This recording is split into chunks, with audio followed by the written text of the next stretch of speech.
오늘 제가 설교를 통해서 성경에 나타난 증거의 말씀들을 여러분에게 전하면서 하나님께 고하고 또 여러분에게 역설하고자 하는 내용은 아까 제가 여러분을 대표해서 하나님께 드렸던 기도 속에 대부분 반영되어 있었습니다. 성경의 저자이신 성령께서는 아까 말씀드린 것처럼 시편 102편에 고난에 처한 자가 괴로움에 짓눌려 있을 때 그의 원통함을, 괴로움을 아니라 원통함을 주 앞에 쏟아내면서 드리고 있는 기도, 이렇게 제목을 달아 놓았습니다. 주 앞에 쏟아내는 것은 다 털어놓는다는 뜻도 있지만 주 앞 하나님에게 쏘아붙이면서라는 뜻도 들어있습니다. 그걸 염두에 두십시오. 지금 미국을 비롯한 몇몇 나라들에서는 코로나 바이러스 감염 확진자 수가 지지난주에도 그렇더니 지난주에도 그랬어요. 그런데 지금도 연일 신기록을 경신하고 있는 중입니다. 미국만 하더라도 지지난주 확진자 수 증가가 하루 5만 명 선에서 조금씩 신기록을 경신하고 있었는데 지난주 수요일에 이르러서는 드디어 6만 명 선, 하루 확진자 증가 수가 6만 명 선을 돌파했어요. 그 뒤에도 정점을 찍으려면 아직 멀었다는 듯이 지금도 여전히 6만 명 선에서 신기록을 경신하고 있는 중입니다. 미국만이 그런 게 아니죠. 브라질을 필두로 남미도 그렇습니다. 중국이나 일본이나 유럽 나라들은 매일 신기록을 깨뜨리고 있는 것은 아니지만 수그러들 기미는 전혀 보이지 않습니다. 이런 점에서는 우리나라도 마찬가지입니다. 우리나라가 다른 나라들 같지는 않다든지 무슨 의료 시스템이나 방역 체계가 다른 나라에 비해서 모범이 되고 있다든지 하는 것은 별로 의미가 없습니다. 지금. 왜냐하면 지금 이 시대는 전 세계 모든 나라들이 이른바 글로벌화를 통해서 하나의 네트워크가 되어 있기 때문입니다. 옆집에 감염자가 생기면 옆집만의 문제가 아닌 시대예요. 우리 집의 문제로 직결되는 시대에 우리가 지금 살고 있습니다. 더구나 정치적으로나 경제적으로 전 세계에 군림하고 있는 미국이나 중국 같은 패권국들에서 코로나 바이러스 팬데믹이 수그러들지 않으면 다른 어떤 나라도 안전할 수가 없습니다. 국경을 봉쇄한다거나 무슨 입국하는 외국 사람들을 보름씩 수용소에 격리시킨 다음 활동하게 한다거나 하는 따위 응급 처방은 그야말로 궁색한 임시 변통이지 완결한 해결책은 절대로 되지 못합니다. 일일 확진자 수가 연일 신기록을 경신하며 증가하자 국가 통치의 최고 책임자인 대통령이라는 작자는 도리어 병원 의료 당국자들을 비난하고 나옵니다. 방역 당국이 감염 검진을 너무 많이 또 너무 철저히 하기 때문에 확진자 수 통계치가 그렇게 폭증하고 있는 것이라고 불평하는 겁니다. 미국에서의 일입니다. 말하자면 감염자 수가 증가하더라도 통계를 내지 말고 모른 채 눈 감고 내버려둘 일이지 왜 자꾸 까발려서 세상 어수선하게 만드느냐, 이런 얘기나 마찬가지니 참 기가 막힙니다. 중국이나 북한 같은 공산국가 독재 국가도 아닌 미국 대통령이라는 작자가 이런 이야기를 공개적으로 짓거린다니 정말 아연하지 않을 수가 없죠. 저는 그래서 그 사람을 그 작자라고 부릅니다. 그 작자, 위인이라는 뜻입니다. 위인이라는 말이 있죠. 원래 사람의 됨됨이를 위인 이렇게 말하는데 되먹지 않은 사람을 일컬을 때도 위인이라고 합니다. 그런데 이 위인이라는 말을 쓰기도 아까워서 더 낮추어서 부를 때 작자, 그 작자 이렇게 부릅니다. 저는 그 사람을 그래서 그 작자라고 부릅니다. 신문에 보니까 그 작자의 조카딸이 최근 자신이 쓴 책에서 대통령 자리에 앉아있는 그 위인은 사기치는 것을 삶의 방식으로 삼고 사는 작자라고 폭로했다고 합니다. 친조카딸이. 사실 거간에 나타난 언행과 행태를 보면 그 작자 아닌 게 아니라 사기꾼이 아닐까 의심하지 않을 수 없는 면모가 곳곳에서 드러납니다. 어디 트럼프 한 사람뿐이겠습니까? 권좌에 앉아있는 무소불위의 권력을 휘두르는 위인들 대부분에게서 그런 되먹지 못한 모습이 나타나고 그야말로 구린내가 풀풀 풍깁니다. 그러나 문제는 그런 권력자들 자체가 아닙니다. 문제는 시민사회 대다수가 그런 구린내나는 권력자들을 지지하고 옹호하는 집단을 형성하고 있다는 점입니다. 이런 점에서 현금의 우리 대한민국도 예외가 아니죠. 지금 3년 동안 정치, 경제, 외교, 국방, 산업 전 분야에 걸쳐서 조금이라도 나라의 보탬이 되는 일 한 것은 하나도 없이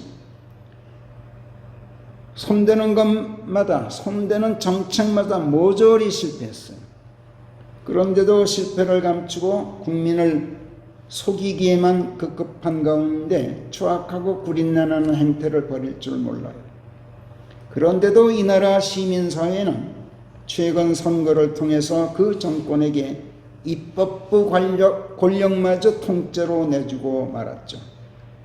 엊그제는 인구 1,000만 명이 넘는 세계적인 대도시 대한민국 수도 서울의 시장이라는 작자가 산속에 들어가 목매달아 죽었어요. 무슨 억울한 일을 당했다거나 해서 그런 게 아니에요. 제게서 불풀 풍기는 구린내가 들통나니 창피해서 그랬어요. 그런데 서울 시민은 그런 시대의 사기꾼 위선자를 3번씩이나 서울시장 자리에 앉혀주었어요. 충남지사다, 무슨 부산시장이다, 법과대학 교수 출신 법무장관이다, 또 무슨 목포 출신 국회의원이다. 이런 자들 전부 부끄러운 일 들통나자 슬그머니 꽁무니를 감췄죠. 지금 재판 중인 경기도지사다, 무슨 경남지사다, 구린내가 불풀 풍기는데도 저희들은 깨끗하다고 뻗대고 있는 중입니다. 저는 지금 정치 이야기를 하고 있는 게 아닙니다. 저는 지금 성경을 이야기하고 있고 성경이 오래전부터 예고해 놓았던 인류 사회의 현상을 지금 증거하고 있습니다. 미국이나 중국 같은 거대 국가들만이 아니라 우리나라 같은 소국들까지 포함해서 지금 세계는 시민 대다수가 전대미문의 집단 최면에 걸려 있어요. 무슨 마약 같은 것에 잔뜩 취해서 환각 상태에 빠져 있는 극도로 혼미한 사회가 되었어요. 지금 전 세계 시민 사회는 눈에 보이지 않는 사악한 이념 집단들과 아주 간악한 이익 집단들에 의해서 집단적으로 최면당해 정신이 혼미한 가운데 그들에게 조종당하고 있습니다. 그래서 지금 세계는 시민사회가 주류 세력이 아니에요.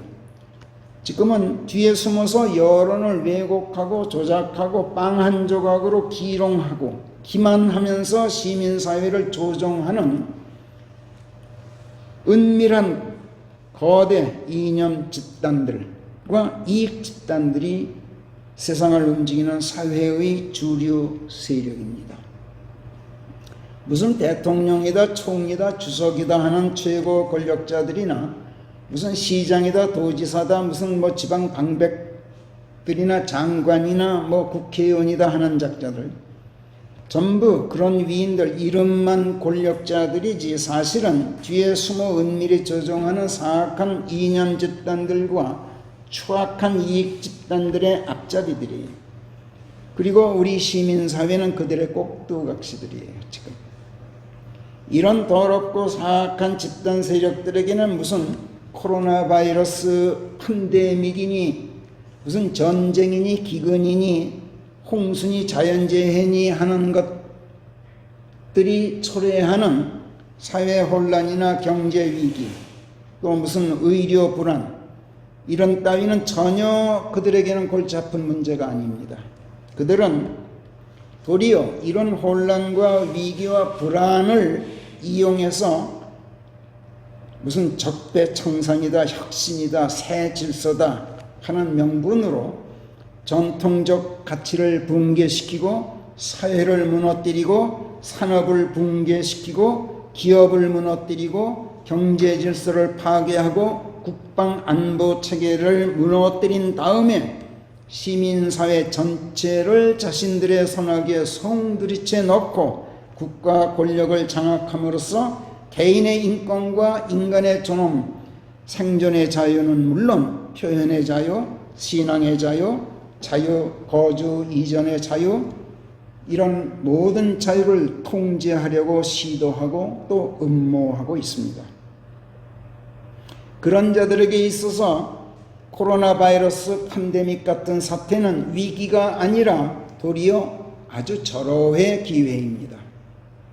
그런 자들은 백성이 팬데믹이라 자연재해 등으로 수많은 사람들이 죽어나가는 바람에 불안에 떨고 공포에 질린 나머지 정부가 찔끔찔끔 대주는 무슨 의료 혜택에 목을 매게 되고 먹을 것 없어서 굶주린 배 움켜쥐고 무슨 식량 배급 주는 데 가서 길게 늘어선 줄에 끼게 되고 유통자금이 메마른 기업들이 공적 자금에 매달려서 근근히 연명하게 되고 국방력을 약화시켜서 백성이 전쟁 위협에 벌벌 떤 나머지 적국의 심기를 조금이라도 건드리면 큰일 날까봐 전전긍긍하는 아주 기굴한 패배감에 젖어서 백성이 정부의 허구투성이 평화정책, 사이비 평화정책에 고분고분해지고 또 무슨 일자리가 없어서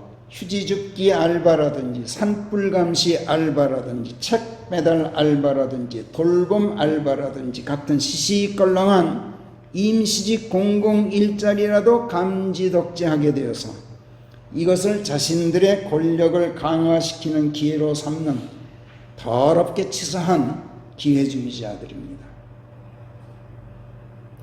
그 사악한 자들은 이렇게 해서 백성을 권력의 노예로 만들려고 음모하고 있습니다. 국민의 세금 펑펑 쓰면서 공공 일자리 창출이다, 무슨 청년 실업수당이다, 재난지원금이다 하고 인심을 쓰는 척하는 것들이 다 이런 사악하고 치사스러운 음모에서 나온 아주 간교한 정책들이에요. 공산주의 이념이나 사회주의 이념이나 자본주의 이념 같은 경제 이념들, 또 보수주의 이념이나 진보주의 이념이나 자유주의 이념이나 평등주의 이념 같은 이런 정치 이념들, 이런 이념들은 필연적으로 권력 요구로 변질되게 돼 있어요. 이건 어느 시대, 어느 사회에서나 필연적으로 나타나는 현상이에요. 그리고 그들이 권력을 잡으면 어디에서나 적폐청산이라는 미명하에 역사를 뜯어고치고 사실이 아닌 것으로 만드는가 하면 사실이 아닌 것을 사실로 둔갑시키고 자신들의 집단에 방해되는 반대 세력을 처형합니다. 그리고 민중을 우매화시켜서 사실을 믿지 않게 만들고 사실이 아닌 것을 사실로 믿게 만듭니다. 강제로 그렇게 만드는 게 아닙니다. 언젠가는 정말로 그렇게 믿도록 만드는 겁니다. 이게 집단 최면이라는 거예요. 그리고 말 안 듣는 시민을 감시하기 위해서는 곳곳에 감시 카메라 설치하죠. 경찰로 하여금 주민을 감시하게 만듭니다.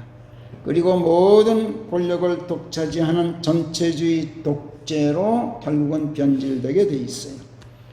그리고 정보 체계를 이용해서 모든 사회적 이득을 저희들끼리 독점합니다.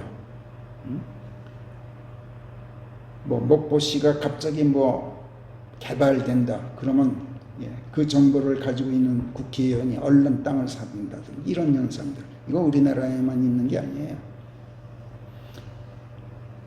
이런 일들은 어느 시대 어느 사회에서나 나타나는 현상이에요. 그런데 문제는 대다수 민중과 시민사회 대다수가 그런 이념 집단들과 이익 집단들을 처음에는 반대하는 듯 하다가 자기네들도 모르게 슬그머니 지지하고 옹호하게 된다는 점이고, 지지하고 옹호하는 정도가 아니라 빅브라더로 떠받들게 되고, 떠받드는 정도가 아니라 빅브라더를 사랑하게 된다는 점이에요.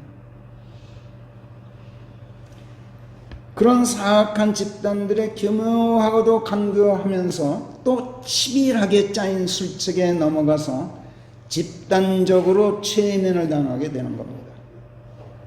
그리고 사회 전체가 마약에 취한 듯 미쳐 돌아갑니다. 대다수 민중과 시민사회가 권력의 노예가 되어버리는 거죠. 그리고 빅브라더를 사랑하게 되는데, 이런 기괴한 사회 현상은 멀리 갈 것도 없이 오늘의 북한 사회를 보면 아주 적나라합니다. 남한 사회는 전혀 안 그런 것 같죠? 그런데 여러분 한 발짝 뒤로 물러서서 자세히 바라다 보십시오. 언제부턴가 우리 이 남한 사회 내에서도 그런 아주 기계망측한 현상이 진행되고 있는 것이 관찰됩니다. 구린내를 숨기다 끝내 들통나자 시장날이 스스로 목숨을 끊었는데, 그의 배후에 있는 이념 세력들은 함께 부끄러워하고 함께 고개를 숙이는 게 아니라 시장나리를 고발한 여자를 되레 성토하면서 너 누군지 색출해내겠다고 SNS를 통해서 으름장을 놓고 기고만장 공개적으로 날뛰는 사회가 지금 이 나라 사회입니다. 이 사악하고 뻔뻔스럽고 오만방자한 이념 세력들은 저희들끼리 빅브라더를 만들어 놓고 그 빅브라더를 오빠라고 부릅니다. 그래서 그런 세력들을 두고 이 나라 언론들은 무슨 문빠니 김빠니 족빠니 하고 불러요. 시민사회가 권력의 허수아비가 되고 전체주의 독재 권력의 노예로 전락하는 이런 현상들은 여러분 성경이 이미 오래전부터 예고해 놓은 현상들이에요. 저는 이 설교를 오늘 새벽 4시까지 준비했어요. 이 현상들이 성경에서 이렇게 예고되어 있는 것이 너무나 놀라워서 잠을 잘 수가 없었어요. 성경이 아니더라도 하다못해 여러분 들어보셨죠? 조지 오웰이라는 필명으로 소설을 쓴 영국의 소설가 에릭 아서 블레어 같은 영국 소설가도 80년 전에 이미 20세기 중반에 발표한 1984년이라는 제목의 소설에서 이미 예고해 놓은 현상이에요. 제가 주목하고 경계하게 된 것은 이런 빅브라더가 등장하게 되는 현상이 아니라, 그건 이미 성경에서도 예고되어 있는 것이기 때문에 빅브라더의 등장은 이미 필연적인 건 알고 있었어요. 그런데 빅브라더를 사랑하는 시민사회가 등장하게 된다는 점, 이게 참으로 놀랍고 제가 주목하지 않을 수 없는 점이었어요. 이 소설의 주인공이 윈스터 스미스라는 사람인데, 권력을 독점하고 사회를 감시 통제하는 전체주의 독재 권력에 아주 치열하게 저항합니다. 자기를 사랑하는 여자마저 자기를 감시하는 경찰의 끄나불이 아닌가 의심할 정도로 조심을 합니다. 권력 당국의 감시망을 그렇게 경계합니다. 그렇게 저항 운동을 하다가 결국에는 경찰에 체포되어서 갖은 고문으로 이루 말할 수 없는 고통을 당하게 됩니다. 그런 끝에 결국은 석방되는데, 정부 당국이 관대하게 관대하게 대해서 석방시켜주는 게 아니라 완전히 최면되었기 때문에 빅브라더를 사랑하게 되었기 때문에 석방합니다. 우리나라로 말하자면 소위 주사파들이 은밀하고 치밀한 공작 끝에 행정, 입법, 사법 그리고 청와대라는 제4부 전 분야에 걸쳐서 국가 권력기관들을 모두 장악한 가운데 전체주의 독재 체계를 완성하고 해가고 있는 중이에요 지금. 그런데 제가 지금 주목하고 경계하는 것은 그런 좌파 사이비 진보 이념 집단들의 흉악한 음모와 준동 그 자체가 아니에요. 그거는 얼마든지 예고되었던 바고 예상했던 바예요. 문제는 그 세력의 집단 최면에 걸려서 그들에게 표를 몰아주고 입법부마저 완전 장악하게 만들어준 이 나라 시민사회를 제가 주목하고 경계하고 있는 거예요. 이 나라 시민사회는 이미 사이비 진보 좌파 세력에 의해서 집단적으로 최면에 걸렸어요. 그리고 이미 전체주의 노예로 전락하고 있는 중이에요.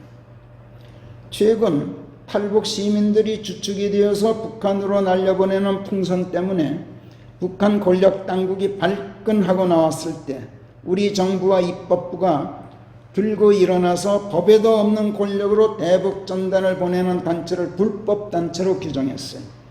그리고 그 관계자들을 체포했는데 이 나라 권력은 주사파들에게 완전 장악되어 있으니까 전혀 놀랄 일이 아니에요. 그런 일들은. 그런데 저는 우리 아파트 앞 대로 길가에 걸린 플래카드를 보고 깜짝 놀랐어요. 대북 전단이 웬 말이냐, 불안해서 못 살겠다. 파주 시민 일동 이렇게 써 있어요. 정말이지 이 나라 시민사회가 언제부터 이렇게 치졸하고 비굴하고 겁쟁이 패배주의자들이 되고 말았단 말인가.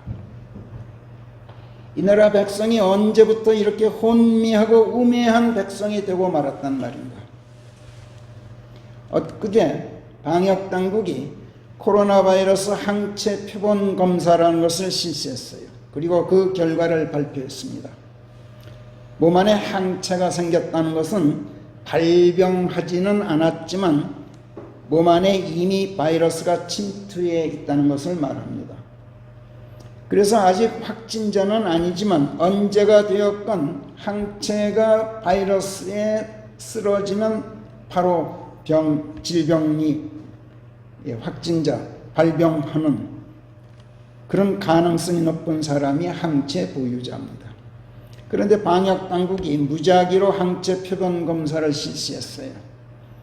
그랬더니 항체가 생긴 사람들의 비율이 놀랍게도 다른 나라에 비해서 현저히 낮은 것으로 나타났어요.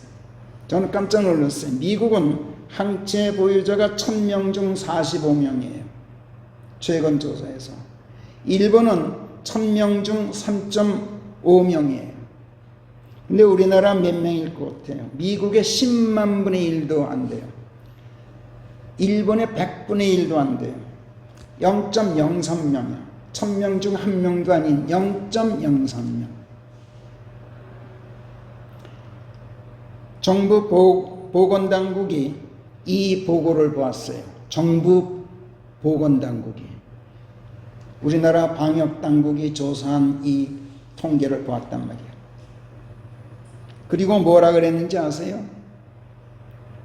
보사부 장관이 검사 대상이 된 표본 자체가 지역적으로 편중되었고 검체 수도 충분하지 않았다. 그렇기 때문에 이 표본 검사만으로는 마음을 놓을 수가 없다. 이렇게 공식 발표했어요. 말하자면 방역당국이 조사한 그 자료는 신빙성이 없다. 정부 당국자가 이렇게 깔아넘겼어요. 이번 표본 검사는 믿을 수가 없다. 이게 무슨 뜻인 것 같아요, 여러분? 너 검사 받지 않았지? 그러므로 내 안에 코로나 바이러스 침투해 있는지 여부는 너도 모르고 나도 몰라. 이런 뜻이에요. 그러니 어떡하란 말입니까? 마스크 꼭 쓰고 사회적 거리두기 철저히 하고 사람 많이 모이는 곳 가지 말라. 이렇게 권고합니다. 좋습니다. 그래야죠. 주의해야죠. 이런 팬데믹에는 아무리 조심해도 아무리 주의해도 지나치지 않습니다. 그런데 정부의 권고가 이것으로 그치질 않습니다. 교회 예배는 좋다. 그런데 소모임은 갖지 말라. 어기면 체포하겠다. 이렇게 나와요. 마스크 꼭 쓰고 사회적 거리두기 철저히 하고 사람 많이 모이는 곳에 가지 말라는 것까지는 참 좋아요. 그러나 교회 예배는 되고 소모임은 안 된다니 이거 대체 누가 만든 법입니까? 행정명령이요?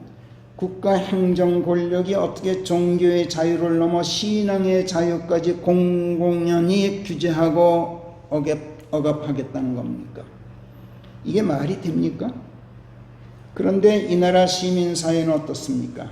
정부가 아주 잘하는 것이라고 칭찬합니다. 우리 집사람도 그중 한 사람이에요. 잘하는 거지 뭐. 그래요. 잘하긴 뭐가 잘해. 제가 소리를 버럭 질렀어요. 그런데 맞아요. 내가 바이러스 복균자인지 모르고 네가 복균자인지도 모르니 가능한 한 얼굴 맞대고 밥같이 먹는 것 자제하는 게 좋죠. 구역 예배다 뭐다 하는 소모임 같고 마주 앉아 손뼉 쥐고 침 튀기면서 노래하지 않는 거 그거 참 잘하는 겁니다. 그런데 문제는 이게 아니에요. 문제는 이런 것을 왜 정부 당국이 나서서 권력으로 막으려 하느냐 하는 겁니다. 이건 교회가 알아서 할 일이고 신자들이 주의할 일이지 권력 당국이 막을 일이 아니에요. 일부 교회들이 반발한다 하지만 대부분 이 정부 시책을 수용한다고 합니다. 그리고 교회들마저 권력의 노예가 되어버려서 예배에 참석하는 신자들 한 사람 한 사람을 무슨 QR코드인가 뭔가 하는 것으로 동선을 체크할 예정이라 그래요. 그리고 그 결과를 당국에 제출한다 그래요. 권력을 틀어진 이념 집단, 이익 집단 세력이 시민사회를 장악하는 데 성공하고 있는 거예요. 바야흐로 짐승의 표로 사회활동을 규제하는 사회체제로 진입하는 순서를 지금 착착 밟아가고 있는 중이에요. 그래서 그들에게 있어 코로나 사태는 놓칠 수 없는 절호의 찬스예요. 그들은 세상의 안정과 평화와 안식이 있어서는 안 돼요. 없어야만 득세하는 대단히 간악한 기회주의자들이고 대단히 사악한 세력 집단이에요. 역병으로 나라가 혼란에 빠져야 사회를 통제할 수 있고 경제적으로 궁핍해서 살기 어려워져야만 재난지원금이다, 기본소득이다, 부동산 규제다, 실업수당이다, 뭐다 하는 것으로 백성을 장악하고 국방 허술이해서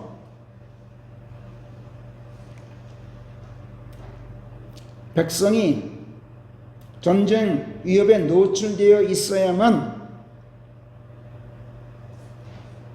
백성을 통제할 수 있는 아주 불순한 세력이 이 나라 권력을 쥐고 있어요. 우리나라만 그런 게 아닙니다. 미국도 그렇고 중국도 그렇고 일본도 그렇고 우리나라는 더 그렇습니다. 미국은 대통령이 직접 나서서 방역당국을 비난해요. 근데 우리나라는 대통령이 직접 나서질 않아요. 대통령이 점잖아서 그럴까요? 천만에요. 우리나라는 대통령이 나설 필요가 없는 나라예요. 왜 그럴까요? 대통령을 대신해서 나설 간신배들이 판을 치고 있기 때문에 괜찮아요. 미국은 간신배들이 없어서 대통령 혼자서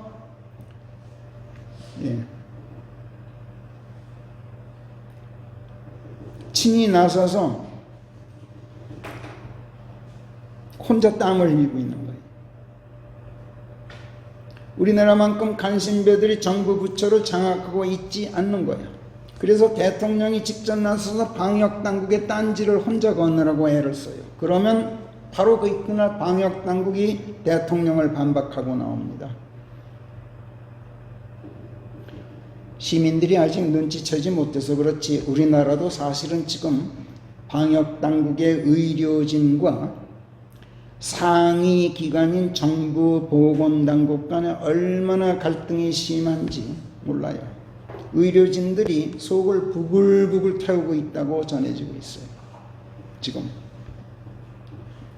아무튼 세상은 지금 그런 사악한 세력이 배후에 숨어서 움직이고 있어요. 미국은 인종차별주의자들, 백인 우월주의자들, 사악한 자본주의자들, 마피아 폭력 무법주의자들이 그들이에요. 중국은 잘 아다시피 아주 부패한 공산 독재주의자들이 그들이에요.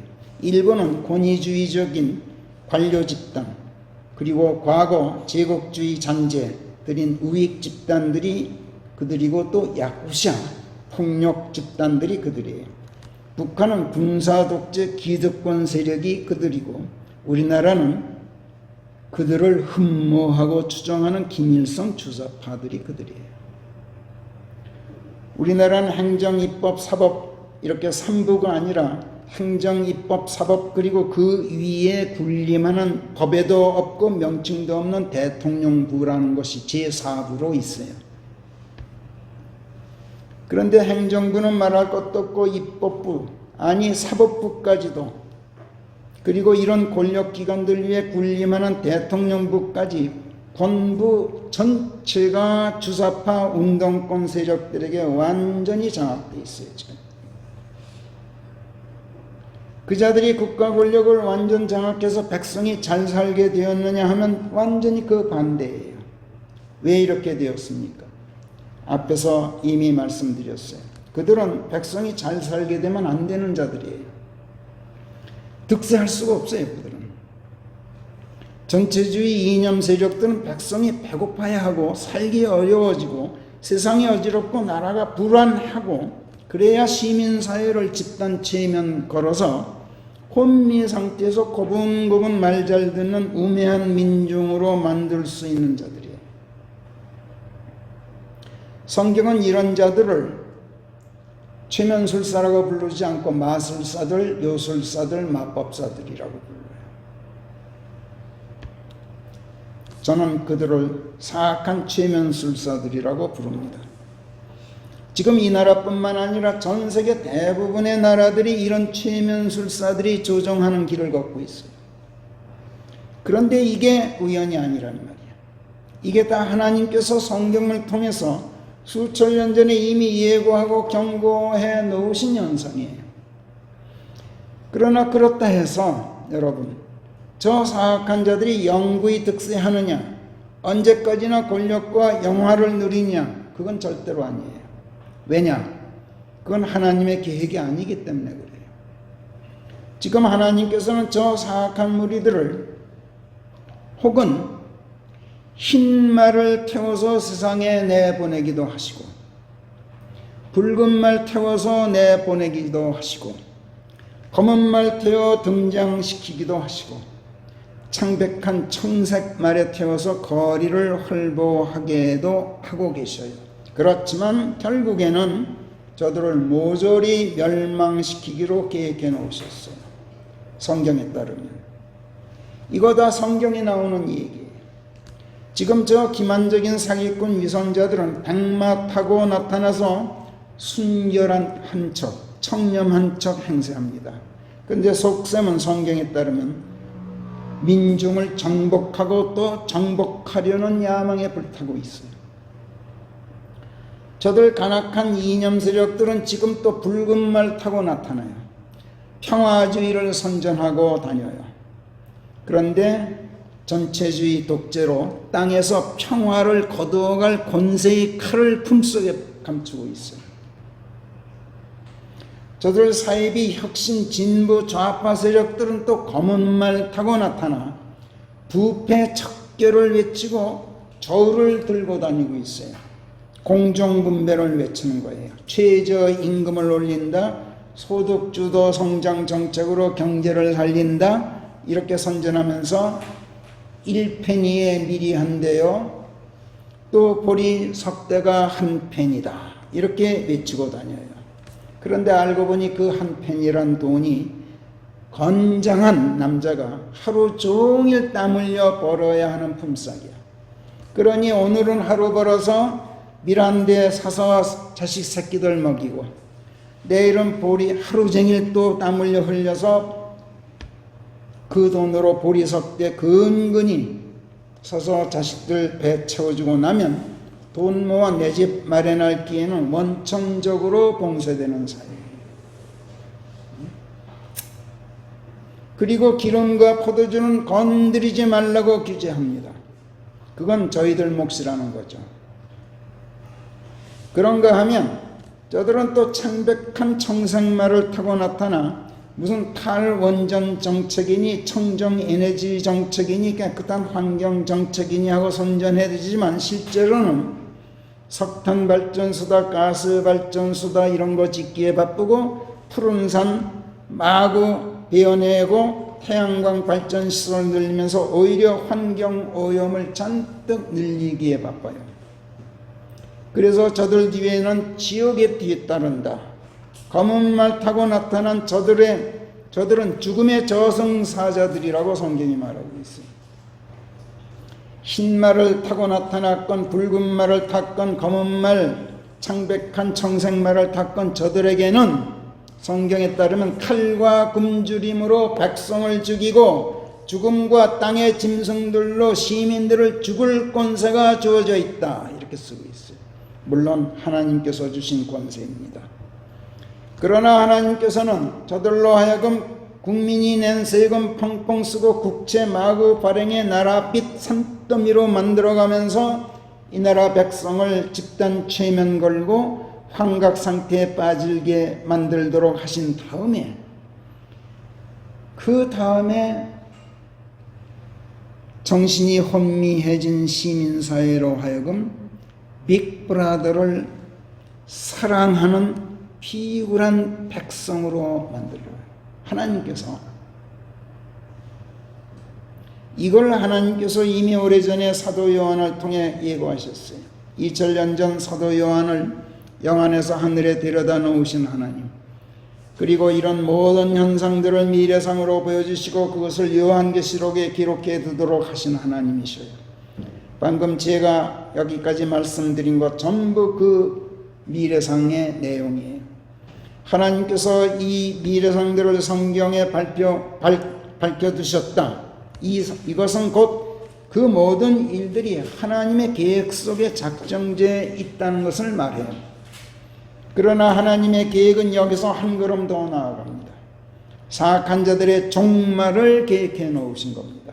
저들의 간교한 술책의 집단 최면에 걸려있던 우리 시민들이 언젠가는 환각에서 깨어 일어나도록 깨워 일으키셔요.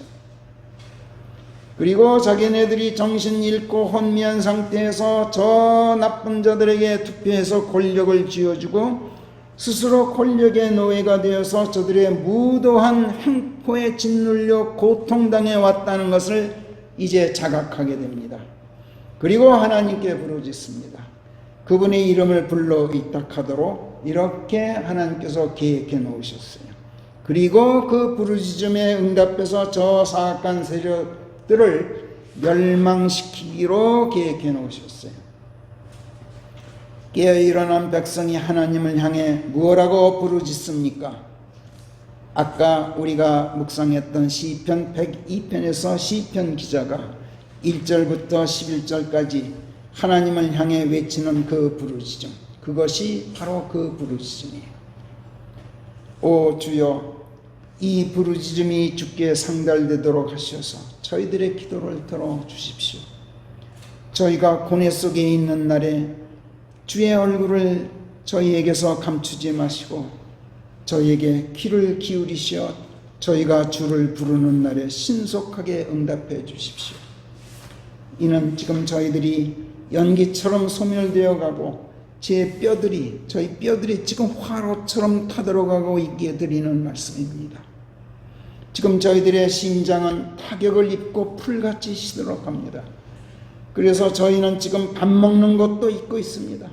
저희가 괴로워서 신음하는 소리에 저희가 삐삐 말라가고 이제 피골이 상접하였습니다. 이렇게 부르짖어요. 언젠가는 우리가 결국에는 이렇게 하나님께 부르짖게 됩니다. 우리의 날들이 연기처럼 소멸되어 가고 뼈들이 화로처럼 타들어가는 것은 어쩔 수 없는 일이죠. 육체는 어차피 이렇게 시들어 죽고 화장장 아궁이에서 재로 변하게 되도록 정해져 있기 때문입니다. 인생은 누구나 다 이 불가항력적인 길을 걷고 있어요. 그러나 문제는 우리의 육신이 이같이 지금까지 불가항력적인 쇠락의 길을 걷고 있는 동안 우리의 혼이 혼미한 가운데 깨어있지 못해서 생명 안에서 성장하지 못하고 육신과 똑같이 쇠잔의 길을 걸어왔다고 하는 바로 이 사실이에요. 하나님께서 우리의 육체가 쇠락의 길을 걷도록 해놓으신 것은 인생들이 그것을 절망하는 가운데 그것이 애석한 나머지 육체가 쇠락의 날을 걷는 대신 혼만은 반대로 날로 새롭게 자라나는 성장의 길을 걷도록 하시기 위함이에요. 땅 위에 군림하는 사악하고 간교한 세력들에 미혹되어서 집단 체면에 걸리고 혼미한 상태에서 육신적인 길을 걷다가 어느 순간 깨어 일어나서 정신을 차리게 되면 하나님을 향해 부르짖게 돼요.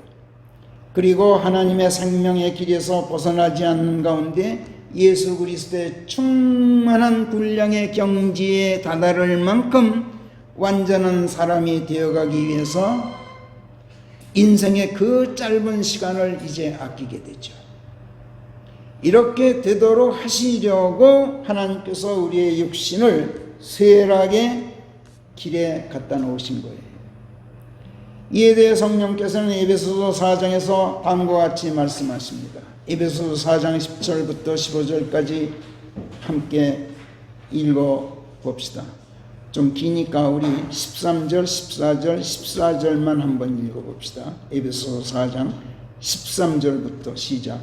마침내는 우리 모두가 믿음이라는 하나됨만으로 들어가 하나님의 아들과의 알미라는 하나됨 안에서 완전한 사람이 되어서 그리스도의 충만하신 분량의 경지에까지 이르러 이후로는 우리가 더 이상 어린아이들이 아니어서 갖가지 풍조의 기울이나 사람들의 술책이나 저들이 속이려고 은밀하게 매복하고 기다리며 써먹는 교활한 관계에 넘어가 이리저리 끌려다니지 않고 오직 사랑 안에서 진리만을 이야기하는 가운데 모든 일에서 성장하여 머리이신 분 곧 그리스도로까지 자라도록 하셨나니.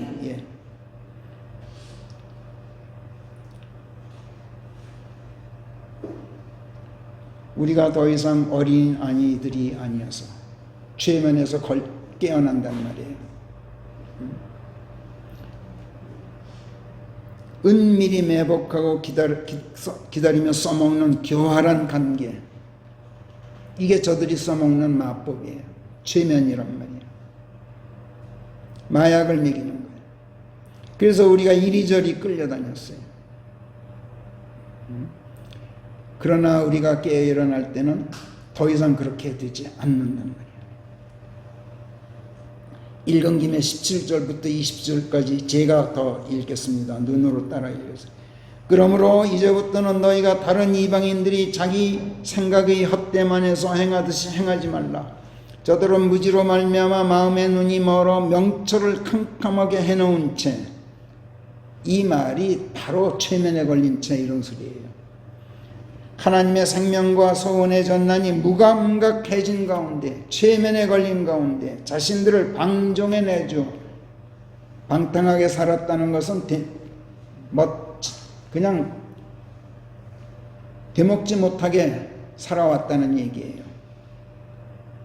탐욕으로 온갖 더러운 짓을 하게 되었느니라. 너희는 단연코 그리스도를 그와 같이 배우지 않았느니라. 그런데 우리가 이것을 망각했어요. 무지로 말미암아 마음의 눈이 멀어서 명철을 캄캄하게 해놓은 가운데 집단 최면에 걸려서 정신 혼미한 상태에서 지난 세월 동안 그 아까운 시간들을 우리가 허비해버렸어요. 이런 우리들에게 성령께서 지금 뭐라고 충고하십니까? 에베소서 5장 14, 15, 16을 보겠어요. 제가 읽을게요. 너 잠자는 자야 깨어라. 그리고 죽은 자들로부터 일어나라.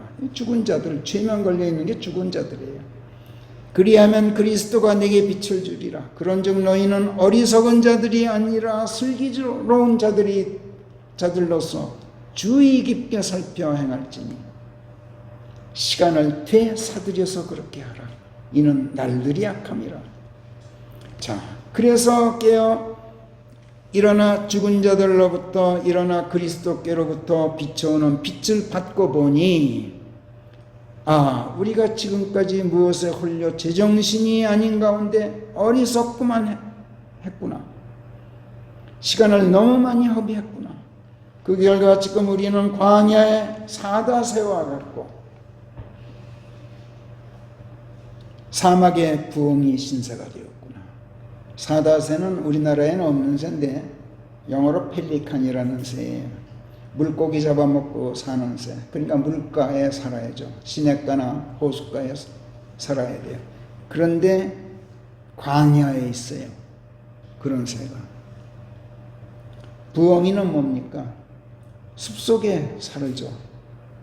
야행성이라 밤에 숲속에 밤에 나타나서 쥐 같은 걸 잡아먹고 사는. 그런데 사막에 있다니 부엉이가. 번지수가 달라. 우리가 어쩌다가 이런 신세가 되었습니까? 나도 모르는 사이에 사악한 집단 세력에 홀려서 그런 나머지 저들에게 혼을 내주고 최면에 걸렸기 때문에 그랬어요. 그러나 어느 순간 하나님의 천사가 옵니다. 너 잠자는 자야 깨어라. 너 정신이 혼미한 가운데 죽어있는 자야 살아 일어나라. 그리고 우리를 깨워 흔들어 깨웁니다. 깨어 일어나 봅니다. 우리가 지금까지 저들 사악한 자들의 교활한 관계에 넘어가서 거기에 홀려 무감각해진 가운데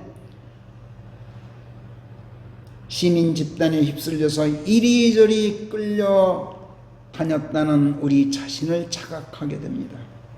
이게 다 하나님께서 계획해 놓으신 일이에요. 그리고 정신 차리고 집단 최면에 걸린 시민사회로부터 드디어 발을 뺍니다. 우리가 혼자 발을 뺍니다. 그리고 지붕 위에 홀로 앉은 참새 신세가 됩니다. 그게 7절입니다. 그래서 누가 또 나를 잡으러 오지는 않을까 망을 봅니다. 아니나 다를까 저들 간교하고 사악한 자들에게 집단 최면에 걸린 시민사회로부터 아직 깨어나지 못한 저 철딱선이 없는 시민들로부터 혼자 발을 뺐더니 저 원수들이 하루 종일 내게 욕을 퍼부어요. 그게 8절이에요. 그리고 너 누군지 반드시 색출해내고 응징하겠다 하고 미쳐 날뛰면서 잔뜩 뼈를 넣어요. 지금 저 파렴치한 위성자 시장 나리를 고발한 어떤 여성 지금 얼마나 괴롭고 두려울까요? 그녀는 지금 필시 고통의 죄를 밥처럼 먹고 밥을 먹어도 죄를 씹는 것 같을 거고 물을 마셔도 흐르는 눈물 물컵에 떨어져서 마시는 물이 절반은 눈물일 거예요. 그게 9절 말씀이에요. 내가 어쩌다가 이런 신세가 되었는가? 돌아보니 하나님의 분노와 진노 때문이었어요. 왜 분노하셨습니까? 왜 진노하셨습니까? 내가 넋을 놓고 세상에 휩쓸려서 저들과 놀아났기 때문에. 하나님께서는 나를 구원하시고 나를 높이 들어 올리셨건만 내가 하나님의 길을 버리고 그분을 등지고 세상의 길을 걸었어. 그래서 하나님께서 나를 내동댕이 치셨어요. 그것이 10절이에요. 오 하나님, 제가 잘못 생각했습니다. 저를 용서해 주십시오. 제 날들은 지금 해저무로 기우는 그림자와 같게 되었습니다. 저는 지금 풀처럼 시들어 버렸습니다. 하소연합니다. 그게 11절이에요. 제게 다시 생명의 숨을 불어넣어 힘을 주시고 다시 생기를 회복하고 일어서게 해 주십시오. 제 기도를 들으소서. 오 주여, 제 울부짖음이 주께 상달되도록 하소서. 1절. 제가 고뇌 속에 있습니다. 주의 얼굴을 제게서 감추지 마시고 주의 귀를 제게 기울이셔서 제가 주를 부르는 이 부르짖음에 신속하게 응답하소서. 2절. 하나님, 저는 원통합니다. 이렇게 기도해요. 성령께서 나를 깨워 일으키시면 나는 하나님께 이렇게 기도하게 될 거예요. 이것이 바로 고난에 처한 자가 괴로움에 짓눌려 있을 때 그의 원통함을 주 앞에 쏟아내면서 드리고 있는 기도예요. 여기까지가 오늘 우리가 묵상했던 시편 102편 1절부터 11절까지예요. 12절부터 마지막 28절까지는 다음 주에 계속 살펴보기로 하겠어요. 기도하겠습니다. 하나님, 이 시대, 이 세계는 지금 참으로 사악한 무리가 군림하고 세상을 지배하고 있습니다. 지금 이 나라는 더더욱 그러합니다. 이 모두가 아버지 하나님께서 그렇게 하시고 계시기 때문입니다. 그러나 하나님, 서글픈 것은 이 나라 시민사회가 저들에게 농락되어 최면에 걸려서 정신을 잃고 혼미한 가운데 사악하고 간교한 이념 집단 세력들을 지지하고 옹호하고 있다는 점입니다. 더더욱 서글픈 것은 저희들마저 모르는 사이에 혼미한 시민사회에 끌려 들어가고 있다는 점입니다. 하나님, 저희들을 잠에서 깨워 주십시오. 무슨 일이 있어도 빅브라더를 사랑하는 비굴한 자들이 되는 일만은 저희에게 절대로 일어나지 않게 해 주시옵소서. 주께서 빨리 오셔야 합니다. 저희들의 힘만으로는 저들을 대적할 수가 없습니다. 그러나 그보다 먼저 저희로 하여금 아버지 하나님의 영광을 입고 다시 오시는 주님을 기쁨으로 맞이하고 주님 앞에 담대히 설 수 있게 해 주시옵소서. 영으로나 혼으로나 육으로나 모든 점에서 강건케 하시어서 이 약한 날들을 견뎌낼 수 있게 해 주시고 지금까지 저희가 허비했던 시간들을 되사들여서 우리 주 예수 그리스도의 충만하신 경지에까지 다다를 만큼 저희가 성장할 수 있도록 저희들을 한층 더 아버지의 말씀들로 길러내 주시옵소서. 감사하고 우리 주 예수 그리스도의 이름 안에서 기도하옵나이다. 아멘.